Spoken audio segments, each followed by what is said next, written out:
잠깐요. 지금부터 드릴 이야기 조선왕조실록에 실제로 기록된 내용입니다. 조선 역사상 가장 위대한 왕으로 꼽히는 세종대왕. 한글을 만들고 과학을 발전시키고 백성을 사랑했던 그 성군. 그런데 그 세종대왕한테 평생 지워지지 않은 소갈이가 있었어요. 며느리 문제였습니다. 첫 번째 며느리는 사랑의 주술을 써서 쫓겨났어요. 그리고 두 번째 며느리. 이 사람이 오늘의 주인공인데요. 열여전 책을 뜰에 집어던지고 궁궐에서 대낮에 술에 취해 돌아다니고 아랫사람들을 구타하고 상상임신으로 왕실을 속이고 그것도 모자라서 실록에 기록하기도 민망한 일까지 벌입니다. 이게 600년 전 조선왕조실록에 실제로 적혀있는 내용이에요. 오늘은 그 이야기입니다. 자, 시작하기 전에 이 채널은 조선 역사 속에서 사람들이 잘 모르는 이야기, 교과서에 안 나오는 진짜 이야기들을 다루고 있어요. 좋아요와 구독 눌러주세요. 이런 역사 이야기가 더 궁금하시다면 구독 버튼도 꼭 눌러주세요. 자, 본론으로 들어갑니다. 배경, 왜 두 번째 며느리인가? 이야기는 첫 번째 며느리부터 시작해야 해요. 세종이 처음 세자 문종을 위해 골라온 며느리 휘빈 김씨. 이 여인이 문종의 마음을 얻으려고 궁궐에서 벌인 일이 발각돼서 쫓겨나게 됩니다. 그 이야기는 지난 영상에서 다뤘는데요. 중요한 건 이 사건이 세종한테 엄청난 트라우마를 남겼다는 거예요. 첫 번째 며느리를 쫓아낸 것 자체가 왕실 망신이었는데 그게 또 일어나면 안 되잖아요. 그래서 세종은 두 번째 며느리를 고를 때 엄청나게 신중했어요. 그런데 여기서 흥미로운 일이 생겨요. 세종이 신하들한테 이런 말을 합니다. 며느리를 고를 때 가문과 댁은 물론이고 용모도 중요하다. 신하 허조가 반대해요. 한 곳에 모아놓고 뽑으면 덕은 못 보고 얼굴만 보게 됩니다. 세종이 대답합니다. 잠깐 봐서 덕을 어떻게 확인하겠느냐? 예쁘기라도 하면 세자가 눈길이라도 더 주지 않겠느냐? 결국 용모를 기준으로 뽑았어요. 실록에도 군신을 막론하고 그녀의 외모에 만족하여 간택했을 것이라는 기록이 남아있을 정도로 조선 왕실의 비빈 중 드물게 공식적으로 아름다운 여인으로 기록된 셈입니다. 그렇게 선택된 두 번째 세자빈, 이름은 순빈 봉씨. 아름다운 외모로 간택된 이 여인이 이제부터 궁궐을 뒤집어 놓기 시작합니다. 열여전을 집어던지다. 순빈 봉씨가 궁궐에 들어오자마자 시아버지 세종이 선물 하나 줍니다. 바로 열여전. 여상의 모범이 되는 인물들의 이야기를 모아놓은 책이에요. 이 책을 읽고 훌륭한 세자빈이 되어라. 세종의 마음이 담긴 선물이었죠. 그런데 순빈 봉씨의 반응이 놀라웠어요. 책을 받아서 며칠 읽더니 뜰에 집어던져 버렸어요. 그러면서 한마디 합니다. 무슨 이따위 책을 읽으라는 거야! 조선시대 왕실이에요. 왕이 직접 준 책을 뜰에 던졌다는 게 얼마나 파격적인 행동인지 아세요? 근데 세종은 이 소식을 듣고 뭐라고 했냐면 상스럽지 못하도다. 혀를 찼지만 참았어요. 첫 번째 며느리 트라우마가 있으니까 이번엔 어떻게든 잘 되길 바라면서 참은 거예요. 근데 이게 시작도 불과했습니다. 궁궐을 누비는 술꾼 세자빈. 여기서부터 진짜 재미있어집니다. 순빈 봉씨, 술을 정말 좋아했어요. 근데 그냥 좋아하는 수준이 아니었어요. 조선왕조실록에 이렇게 기록돼 있어요. 항상 방 속에 술을 준비해두고 몹시 취하기를 좋아했으며 술이 모자라면 사가에서 가져와 마시기도 하였다. 궁궐에 술을 숨겨놓고 마셨어요. 그것도 모자라면 친정에서 몰래 가져왔어요. 그리고 몹시 취한 상태로 어떻게 했냐면요. 궁녀를 불러서 등에 업고 뜰을 걸어다니라고 시켰어요. 만취한 세자빈이 궁녀 등에 업혀 궁궐을 돌아다니는 장면이에요. 그리고 하나 더, 실록에 기록된 내용인데요. 궁녀들한테 사랑 노래를 부르게 했어요. 남자를 사모하는 노래를요. 사람들이 진짜 모르는 게 뭐냐면요. 이뿐만이 아니에요. 세자가 종하게 옮겨 거처할 때 시녀들의 변서에 가서 벽틈 사이로 외간 사람을 엿보았다는 기록도 있어요. 그리고 궁녀들을 구타했어요. 어떤 경우는 반쯤 죽을 정도로 때렸다는 기록이 있어요. 세종이 이 모든 걸 참고 또 참았어요. 왜냐고요?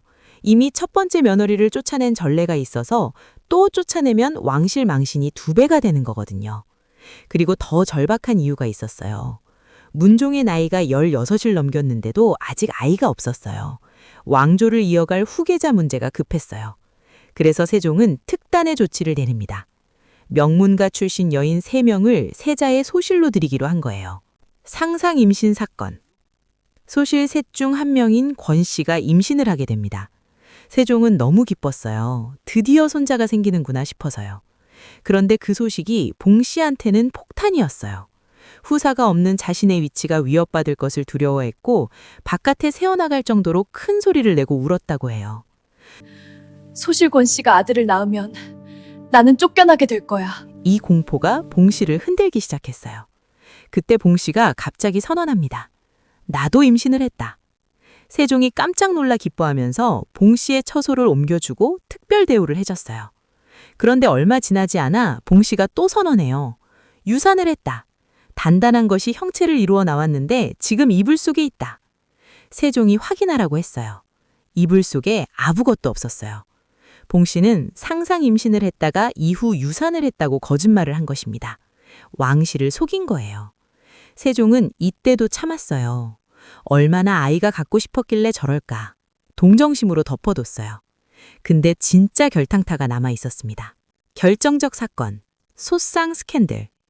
1435년 겨울, 궁궐 안에서 이상한 소문이 퍼지기 시작했어요. 세자빈 봉 씨가 궁녀 소상과 함께. 문종의 귀에도 들어갔어요. 문종이 직접 궁녀에게 가서 물었어요. 네가 정말 세자빈과 함께 자느냐? 그리고 사실이 확인됐어요. 실록에 소상의 증언이 그대로 기록돼 있어요. 지난해 동짓날에 빈께서 저를 불러 내전으로 들어오게 하셨는데 다른 여종은 모두 지게문 밖에 있었습니다. 저에게 같이 자기를 요구하므로 저는 이를 사양했으나 빈께서 윽박지름으로 마지못해 옷을 한 반쯤 벗고 병풍 속에 들어갔더니 빈께서 나머지 옷을 다 빼앗고 강제로 들어와 눕게 하여 남자의 교악하는 형상과 같이 서로 희롱해왔습니다. 600년 전 실록에 그대로 적혀 있는 내용이에요. 그리고 이게 한 번이 아니었어요. 순빈과 소상의 관계는 수년간 계속되었다고 합니다. 봉 씨는 소상에게 집착했어요. 소상이 곁을 떠나려 하면 이렇게 말했다고 해요. 너는 나를 사랑하지 않는구나.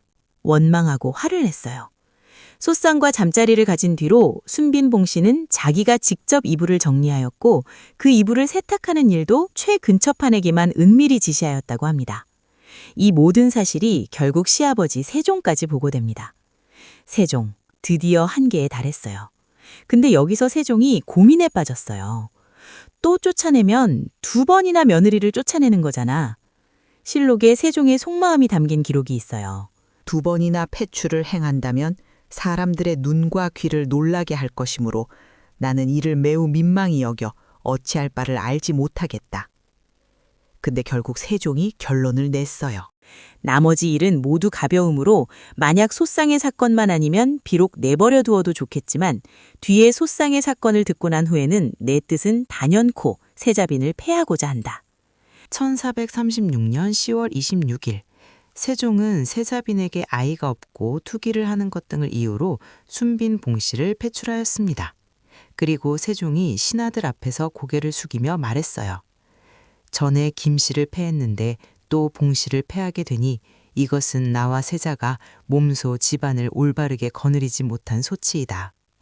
왕이 신하들 앞에서 사과한 거예요. 2번째 며느리까지 쫓아내게 된 것에 대해. 그 후의 이야기. 순빈 봉 씨는 궁에서 나왔어요. 여기서 야사가 하나 있는데요. 친정으로 돌아간 봉 씨를 아버지가 자결하게 하고 본인도 자결했다는 이야기예요. 근데 이건 사실이 아니에요. 봉녀는 딸이 폐위되기 3개월 전에 이미 병으로 세상을 떠났습니다. 그리고 궁녀 소상은 어떻게 됐을까요? 많은 분들이 처형됐을 거라 생각하시는데요. 실제로는 궁녀복을 벗는 정도로 끝났을 가능성이 크고 실록에는 순빈 봉 씨에 대한 이야기만 실려 있어 소상이 이후 어떻게 되었는지는 기록이 없습니다. 그리고 순빈 봉 씨는 역사에 이름을 남겼어요. 원치 않는 방식으로요. 순빈 봉씨는 조선 왕조실록에서 가장 구체적으로 기록된 여성 동성관계 사건입니다. 600년이 지난 지금도 그녀의 이야기는 실록에 그대로 적혀 있어요. 역사가 말하지 않는 것. 자, 여기서 잠깐 다른 시각으로 봐볼게요. 순빈봉 씨, 정말 단순히 나쁜 사람이었을까요? 생각해보면요. 그녀는 남편 문종한테 완전히 외면받았어요. 문종은 후궁들하고만 어울리고 봉 씨한테는 눈길도 잘 주지 않았어요. 금슬이 좋지 않아 세자가 자주 찾지 않자 궁중의 여종에게 밤마다 세자가 찾아오도록 주선해 줄 것을 부탁하는 등 적극성을 보이기도 하였습니다. 남편이 와주길 바라서 궁녀한테 부탁까지 한 거예요. 봉 씨는 자신의 성적인 욕구를 자연스러운 것으로 받아들이고 있었으며 그러한 욕구가 남편을 통하여 제대로 실현되지 않자 대상을 궁녀로 바꾼 것으로 보입니다. 그리고 문종도 봉 씨에 대해 이런 말을 남겼어요.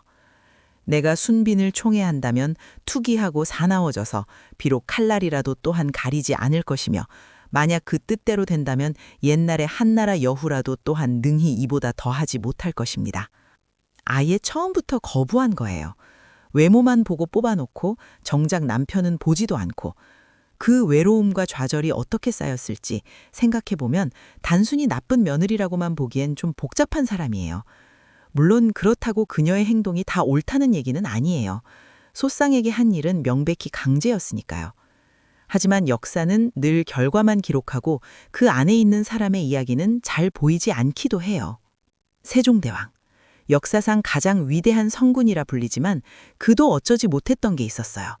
첫 번째 며느리, 두 번째 며느리, 둘 다 쫓아냈어요. 그리고 결국 세 번째로 고른 세자빈이 바로 권씨. 그 권씨가 낳은 아이가 훗날 단종이에요. 순빈 봉씨는 조선 역사에서 가장 파격적인 인물 중 한 명으로 기록됐어요. 연려전을 집어던지고 술에 취해 궁녀 등에 업혀다니고 상상 임신으로 왕실을 속이고 궁녀와의 사건으로 패출된 세자빈.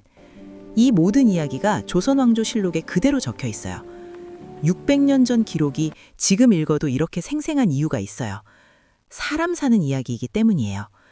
오늘 영상이 흥미로우셨다면 좋아요와 구독 눌러주세요. 이런 조선 역사 뒷이야기 앞으로도 계속 올라오니까 구독 버튼도 꾹 눌러주세요. 댓글에 순빈 봉씨에 대한 여러분의 생각도 남겨주세요. 다음 영상은 단종의 어머니였던 현덕왕후, 세종의 세 번째 며느리 이야기입니다. 다음 영상에서 뵙겠습니다.